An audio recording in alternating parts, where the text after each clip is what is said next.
Hello, in this screencast we will consider what the average rate of change can tell us about trends in the behavior of exponential functions. Recall that a function is increasing on an interval if its value always increases as we move from left to right. Similarly, a function is decreasing on an interval provided that its value always decreases as we move from left to right. If we consider an exponential function f with a growth factor b greater than 1, such as the function f on the left, then the function is always increasing because higher powers of b are greater than lesser powers. For example, 2 to the fourth is greater than 2 to the third because 16 is greater than 8. On the other hand, if b is between 0 and 1, such as the function g on the right, then the exponential function will be decreasing because higher powers of positive numbers that are less than 1 get smaller. For example, 1/2 to the fourth power is less than 1/2 to the third power, because 1/16 is less than 1/8.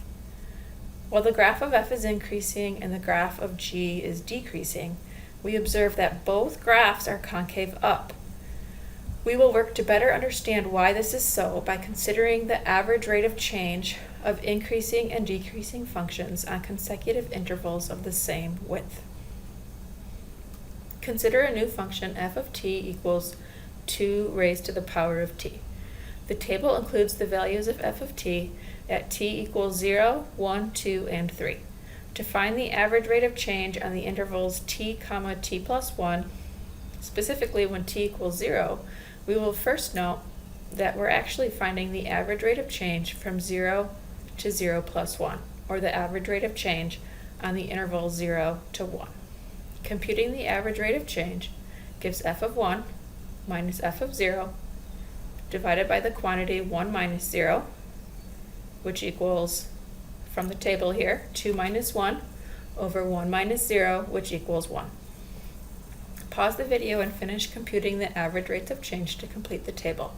Then try to describe the trends you observe in the table. Okay, you should have found that the resulting average rates of change were 2, 4, and 8. The first trend we observe is that the function f is increasing. We know the function f is increasing because the function values increase as the input values increase. But we also see that the function f is increasing because the average rate of change is positive. A second trend we observe is that the average rate of change of f is increasing. Because f is increasing and the average rate of change of f is also increasing, we can naturally say that f is increasing at an increasing rate. We could also say that f is increasing in concave up because the average rate of change of f is positive and the average rate of change is increasing. Now let's consider a new function g of t equals 1/2 raised to the t power. Pause the video and compute the average rates of change to complete the table as you did with the previous example. Then try to describe the trends you observe. Okay, you should have found that the resulting average rates of change were -0.5, -1/4, -0.125, and -0.0625. The first trend we observe is that the function g is decreasing. We know the function g is decreasing because the function values decrease as the input values increase. But we also know the function g is decreasing because the average rate of change is always negative. A second trend we observe is that the average rate of change of g is getting less negative. Think carefully here. That actually means the average rate of change of g is increasing. To get less negative, it's increasing. Since g is always decreasing, but the average rate of change of g is increasing, we can say that g is decreasing at an increasing rate. We could also say that g is decreasing in concave up because the average rate of change of g is negative and increasing. The trends we observed in the last two examples hold for exponential functions in general. Pause the video and try to summarize our observations. All right, let's see how you did. If the average rate of change of h is always positive, then h is increasing. If the average rate of change of h is always negative, then h is decreasing. If the average rate of change of h is always increasing, then h is concave up. If the average rate of change of h is always decreasing, then h is concave down. Finally, let's look at the graphs of 4 exponential functions, some of which have been reflected over the x-axis and vertically shifted.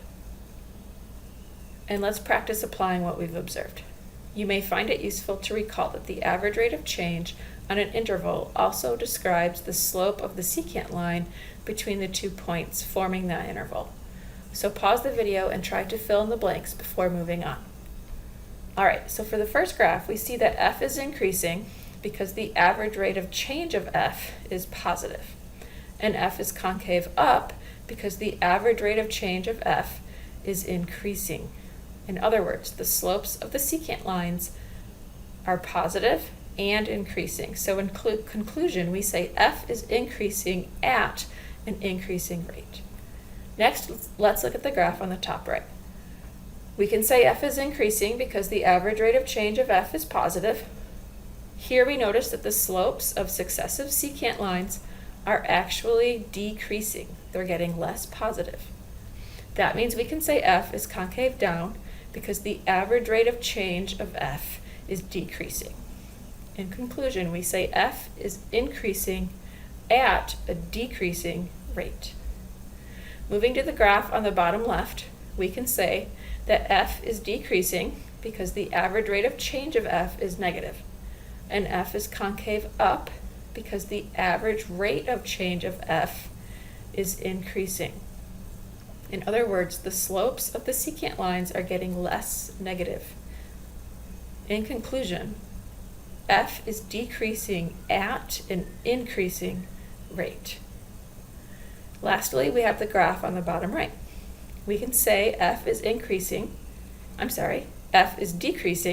because the average rate of change of f is negative.